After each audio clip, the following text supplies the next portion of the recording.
What is up, guys? It is Tiffy time. I went to the store and I noticed this. This is from the WWE Ultimate line. This is Tiffany Stratton. It's Tiffy time. I would typically not go for the higher price WWE figures like this. If I ever grabbed a WWE figure in the past, it's because they were $4 at Ross. But the thing about that is that I learned to love them. I love like how chunky their feet are, and I think that they've got great posability. Typically, they'll come with cool accessories and stuff like that. So when I noticed this, and I've been on a real run at Ross lately because they've got some stuff that I really liked, I saw this and I was like, what is it that makes the Ultimate line so ultimate? So I wanted to grab this. I wanted to see, are there benefits to the posability? What else? What's going on with this thing? And so this is what I have.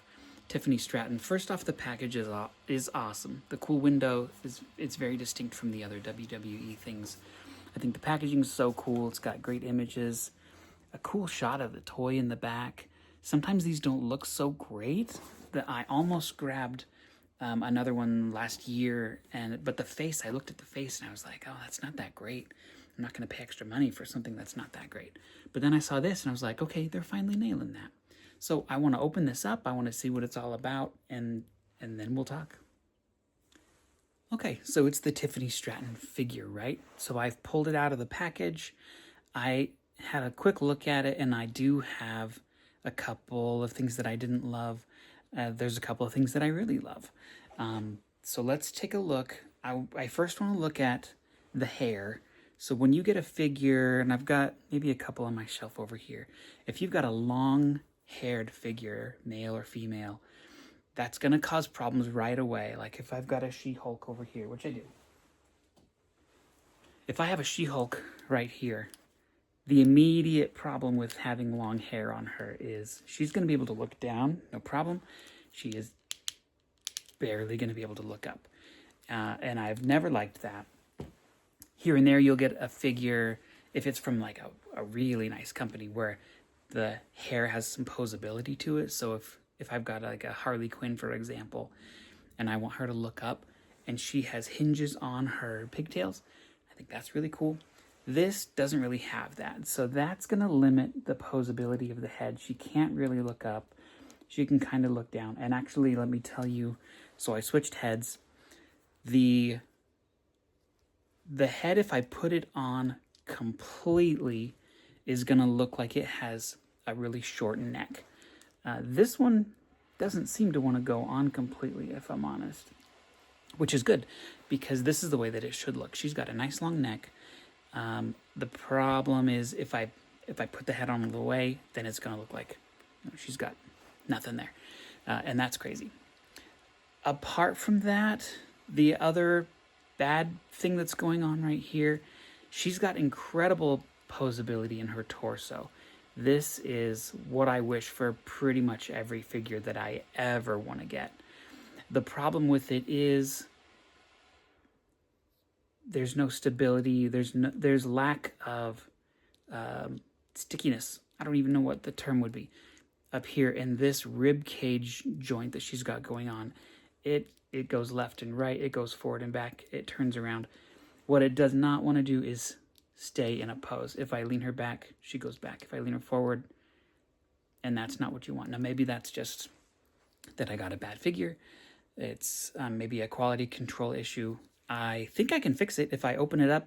If I apply, there's a trick where you put a little bit of like clear fingernail polish over the joint so that it just holds a little bit tighter.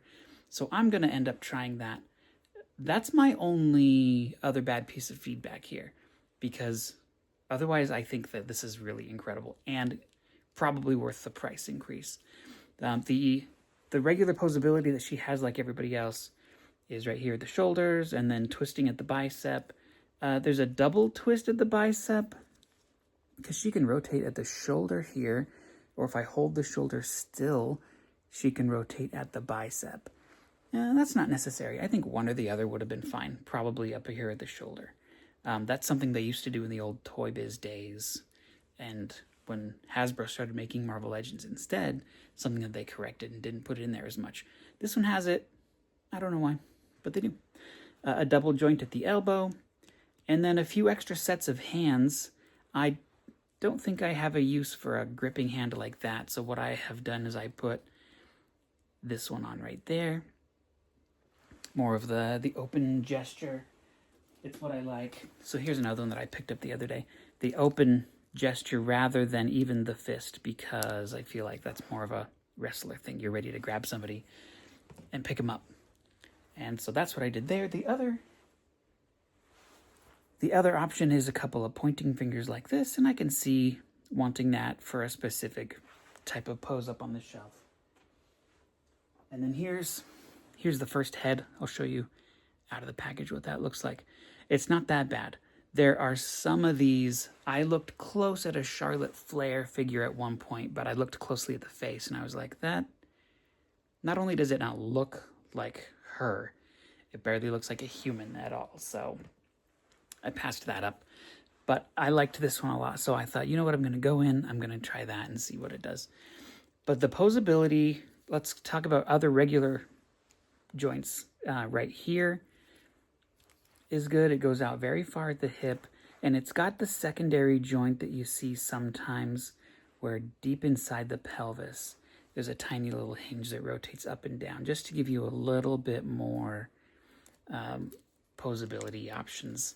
And that's something that I like. If it's a ninja, if it's an acrobat, if it's a wrestler, you got to have the extra posability.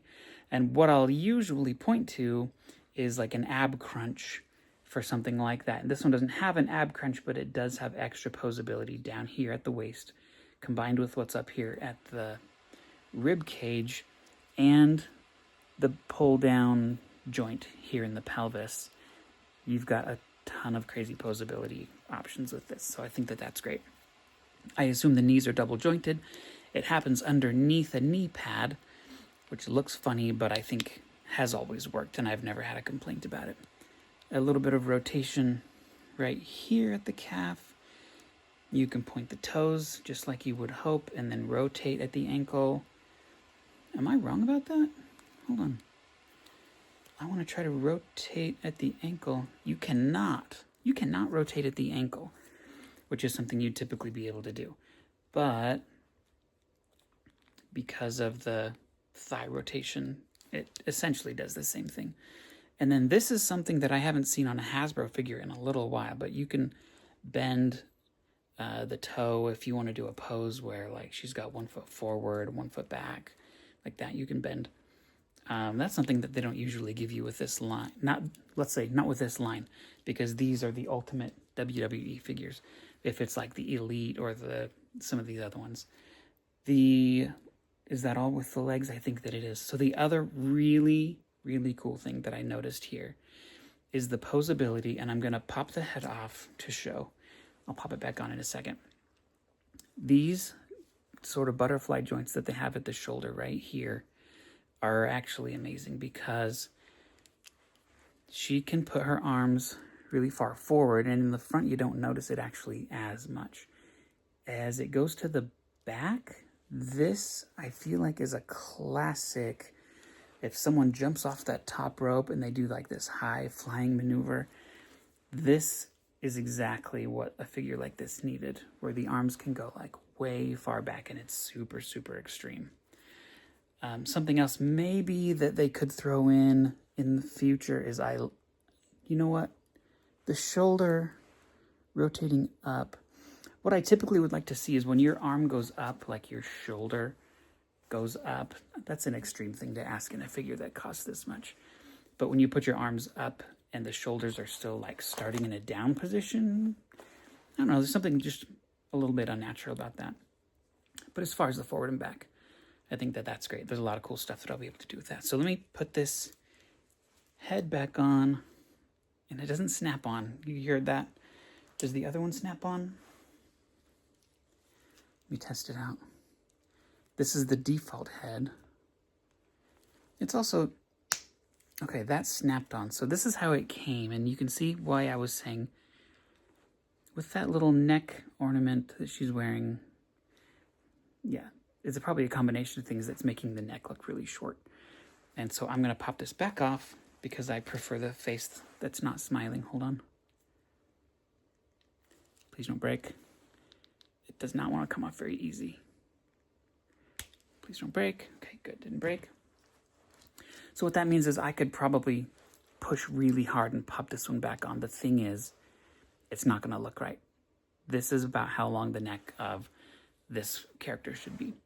It looks like a person instead of like some kind of a dwarf half-breed type. Anyway, is it worth the price point? With some of the quality issues, I don't know. With the improvements in the face, it's better than things that were coming out even like a year ago. So I think that these are getting better and better. In this case, I think it's worth the price point. It's just an extremely, extremely attractive and appealing figure. It's got all the posability that you would hope from really any figure, and more. Look, so posable that she doesn't even want to stand up. When it came in the package, it was actually bent back like this, which is another thing that made me think, why is her neck so short? So you're going to have to leave it like that. Anyway, that's my review of this figure.